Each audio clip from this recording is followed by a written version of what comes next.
Welcome, ladies and gentlemen. This is Austin here, bringing you a PvP series from the Dreamhack Summer event held in Sweden from June 16th to the 19th, with a prize pool of approximately 30,000 American dollars, because the currency used there is SEK, so the conversion rate is not exact, so it was like $29,800 or something of that sort. This best of 3 is from the quarterfinals and will be between Mouse Sports' MaNa, the red Protoss at the bottom left of Dreamhack Daybreak, and Liquid HerO, the blue Protoss at the top right. He's a Korean player, of course, and his opponent here is Polish.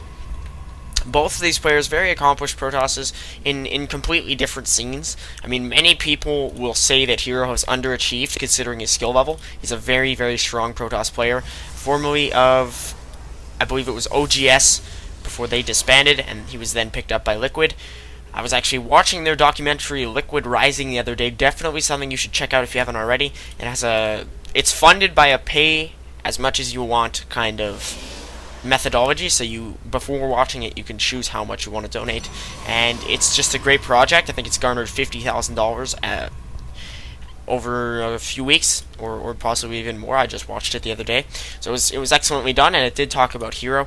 And so now he is facing off in this very volatile matchup where the late game is often, people will often joke that PvP doesn't have a late game. I remember reading somewhere that someone was stating a strategy they like to use when PvP reaches its late stages. They specifically said, I like to use said strategy in PvP late game. And then somebody else sarcastically responds, what's that? As in, you hardly ever see PvP extend beyond pretty much an 11-12 minute mark because of just strong early timing pushes. But should it extend to the late game, you often see the player with the higher Colossus count come out on top, and then they even tend to go for Archons. I mean, generally going the High Templar route without Storms, because Storms are not very effective against Protoss units, and then just to get Archons to support and deal with enemy Zealots.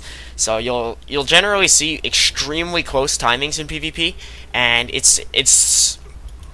sometimes comes down to the very early game when a player pumps out Stalkers out of his 2 gateways with a Zealot or 2, and then tries to establish a proxy pylon and end the game that early. So that is quite frequently seen. You'll often see a lot of early pressure, and that can, as we saw in Game 2 of my last PvT series, the Protoss player was able to hit hard enough and catch his opponent off guard. But of course, different matchup, different mechanics and metagame, but this is going to definitely be an interesting series. We'll have to see if any of these games extend beyond that said early game mark.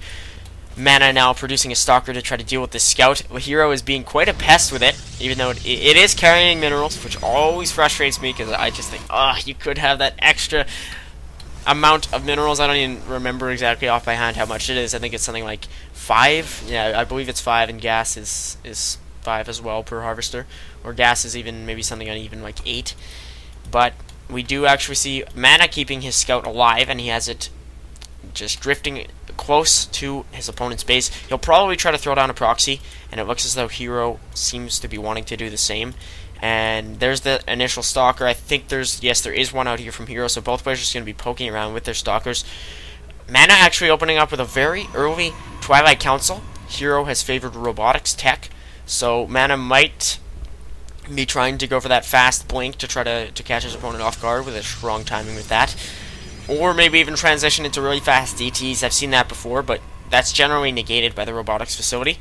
Though it is quite a pest nonetheless. You have to pump out at least 2+ observers, because otherwise you're pretty much undefended, and then in that case you'd also have to throw down a Forge and Photon Cannons to cover your base. So I'm not sure exactly what MaNa is going to go for. His Twilight Council has finished, so let us see if he's going to go for Blink, or if he will try to tech up even further. There's actually one of his Stalkers potentially caught off guard. By the way, MaNa is getting Blink and a Robotics Facility, so he's just kind of copying HerO's tech with Blink on top of that. And let's check quickly as that Stalker's being chased. He only has 2 gates, so he's kind of going, actually 3 now, so he's going for 3-gate tech. And it looks like HerO is going to be going for 3-gate robo. He actually only has 1 gate down right now, so it looks like he's going to try to attempt some early pressure here. He actually has a probe, and a Zealot, but he loses a Stalker. MaNa focuses down a second, is able to pick it off. He has 3 Stalkers to 1. If he can catch the third one, he does. That will put him in very, very good standing because HerO actually has no more Stalkers on the field, just 1 Immortal. That'll be able to hold off anything of MaNa's. Sorry, HerO will be able to hold off pretty much this many Stalkers, as he is producing now a 2nd Immortal, but MaNa's finally able to chase the invaders out of his base. He's got his sentry here, just focusing its tickle beam on the probe to take it out. And now no proxy pylons actually from either side just yet. And has HerO scouted that Twilight Council tech? Yes, he has. So he's gotten great scouting from that probe, but I definitely think that was a pretty bad move from him to lose that many Stalkers. He should not have pushed that far in. It was a little bit too risky and engaged. Now, MaNa is going to be mobilizing his forces as he now has Blink on the verge of finishing. Meanwhile, HerO going for some faster robotics bay tech. If he can get a few Colossi out, that will be crucial for him. They have such a strong splash damage attack, and MaNa doesn't even have very many. I don't even think he has any Immortals at all. No, he does not. So he would not be able to really counter that Colossus too well should HerO be able to micro it. So now HerO is just MaNa is just going to be hanging outside of his opponent's base. He does have an Observer, so he's going to be going Blink Observer, even though this is seen here from HerO, so he's probably anticipating that form of pressure, and now his robotics bay is going to finish while MaNa is only getting his first Immortal, so it's going to be a while before he actually has a counter to Colossi, and he has no Colossi of his own as is. He's only now getting a 4th gate. Neither player has bothered to expand. I think MaNa is going to be trying that now. He is, so he's just trying to keep HerO bottled up until the latter has to wait for this Colossus to finish really before he can force all of these Stalkers back. He does have 3 Immortals though, so he could be good if he force fields well and doesn't let them get focused down. Here he is just absorbing some damage on one of his Zealots. No actual health lost, and HerO's finally reproducing some Stalkers. He has not had any for a while now. As soon as that Colossus comes out, he'll be in good standing, but a nice Blink out there from MaNa allows him to just drain some of the Immortal shields, though he does lose his Observer. Now he's force fields well though, and might be able to pick off an Immortal. He does, so he kills out that Zealot, and HerO may lose 2 Immortals here. That's a good Blink for MaNa, so he does not have really the best composition against what HerO does, but his force field micro was impeccable there. He was able to blink well and take out a total of 2 Immortals. This Colossus is now out though, so it should be able to allow HerO to hold off. I don't think MaNa wants to engage this, and he seems to agree with me as he pulls out initially, but now he's going to pick off the 3rd Immortal. Huge plays there from our Mouse Sports Polish star player here. I wouldn't exactly say a world star, but definitely one of the best in his region. I think he lost out to, I do not remember who in his Polish nationals, but anyways, we do now have HerO just trying to pick off the rest of MaNa's forces. He's going to take out the proxy pylon here and force MaNa back, but I definitely think that the Polish player had excellent engage points. The resources lost actually very close, but it is favoring MaNa. Now this Colossus is going to get focused down. It will die just around the time that one of MaNa's Immortals does, but that's excellent play there from our red player because he's just been able to deal so much damage to the blue Protoss's unit composition. But now HerO is going to be moving in here. I would call this not really an all-in, but he's trying to deal as much damage as possible. He does see this expansion is already finished, so while MaNa has been pushing around, he's also been able to expand on the back of it. Actually, HerO force fields the ramp, and he may now be able to take out the expansion. That would be a huge move. Looks like MaNa is trying to do likewise to his opponent. Neither player really has any in-base defense, so both are going to lose their natural, it seems. But if MaNa can save it, he will be in a huge advantage point in this game. The Nexus for HerO is about to finish, but it looks like MaNa is going to lose his, so he's not able to take down HerO's. It doesn't even take any health damage, so that's a huge advantage for the Korean member of Liquid. Well done there for him. It was just kind of a natural trade, and now even MaNa is supply blocked since he has lost that base, and he will have to wait a while before he will be able to reproduce anything. So economically, they're somewhat similar. 6 harvester advantage there for HerO because he was able to eliminate all the probes of the natural. Very nice use of force field from him. But now he hasn't really been able to produce too many probes at his natural just yet. It seems as though he's transferring some, killing the neutral supply depot here, as most players tend to when they find the time. And now He does have his Nexus rallied here to his main force, probably just going to build a probe to establish proxy pylons. You don't usually see that many uses of Warp Prism at this stage of the game, but generally a little bit later, in a few minutes, it is not uncommon for Protoss players to do immortal drops. But there we go, HerO force fielding. MaNa is still able to blink out. Very, very potent ability in PvZ and PvP. Less frequently seen in PvT, but it's still an extremely useful ability. HerO now actually seems to have a lower economy, but he's just trying to produce probes to get significantly ahead of his opponent.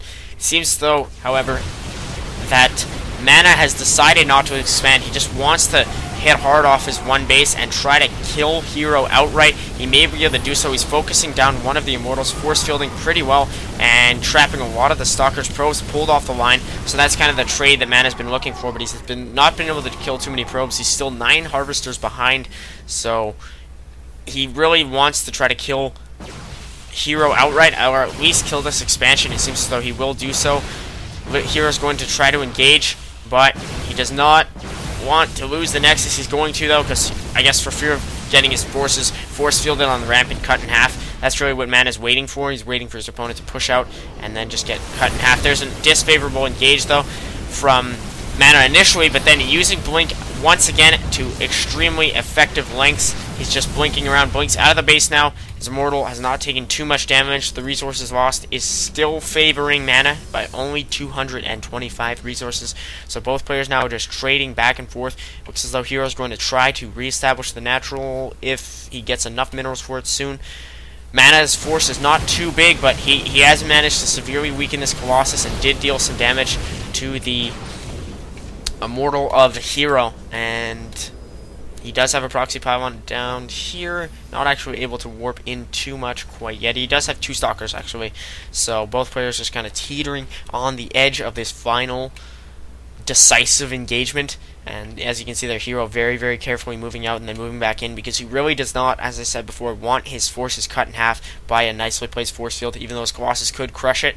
Any damage taken by some of, let's say we were to lose this Immortal, that would be crucial. Neither player actually producing off the robotics facility, but HerO still does have this Colossus. It has not even killed anything yet, but its powerful area attack has probably been able to weaken the shields on a lot of or health on a lot of MaNa's forces. He's now going to try to blink in here, maybe catch an Immortal or 2 off guard. Now moving his Stalkers up, he blinks back. I thought he was going to blink forward, but I guess because he is outnumbered at the army value. Army supply actually favors HerO by 6 now.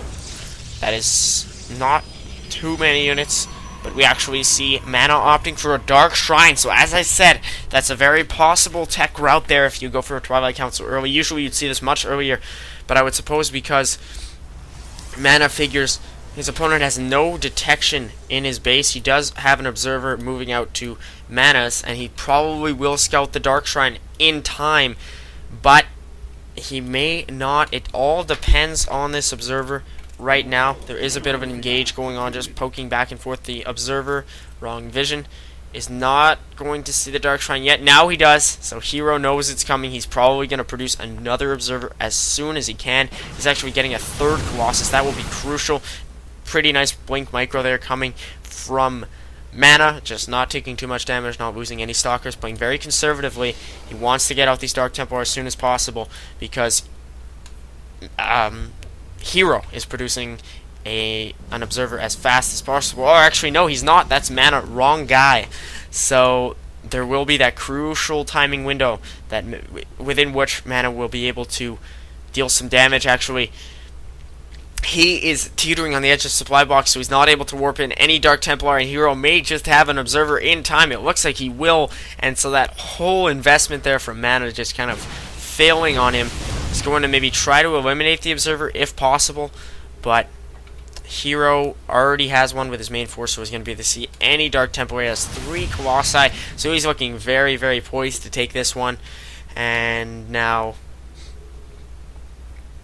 we do see that observer just drifting about, and it seems as though HerO is quite confident in his ability to take out his opponent. He has a lot of probes in that composition, sacrificing one just to scout exactly what he's up against. My apologies if I'm stuttering and messing up words a bit. I don't know why. I'm fairly tired today, but anyway, we do now have one Colossus getting focused down from HerO. He loses one, but he's able to deal a lot of damage there, crushing the force field with his Colossi. There is that Immortal going to fall fairly soon. Very nice concave here from MaNa, and suddenly the entire balance of the game has shifted. It seems as though MaNa has actually been able to get an advantage because he eliminated so many Colossi. He's going to focus another down here. He eliminates one.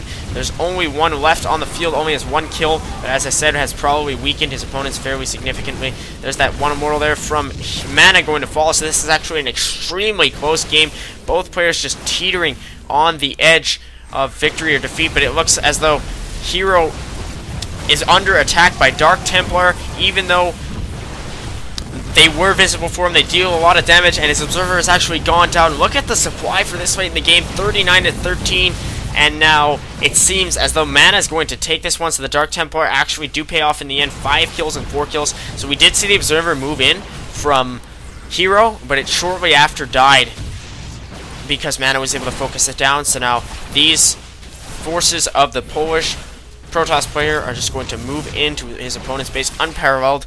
2 supply here from HerO, so he's not going to GG quite yet. I guess he's fairly upset that he lost the Dark Templar, even though he scouted it. He's going to now be mannered, though, and call the GG. So very, very well done there for MaNa. I definitely liked the tech path. He decided not to opt for Colossi at all, and was able to win. And he was off one base. He was never actually able to get too much mining on his natural. So well done on his part. I think HerO it was the positional engagement. HerO lost his Colossi. He was never actually able to get extended thermal lance out, which is a crucial upgrade. So anyways, guys, I hope you enjoyed this cast. I'll catch you in game number 2 of this series. MaNa goes up 1-0. Goodbye.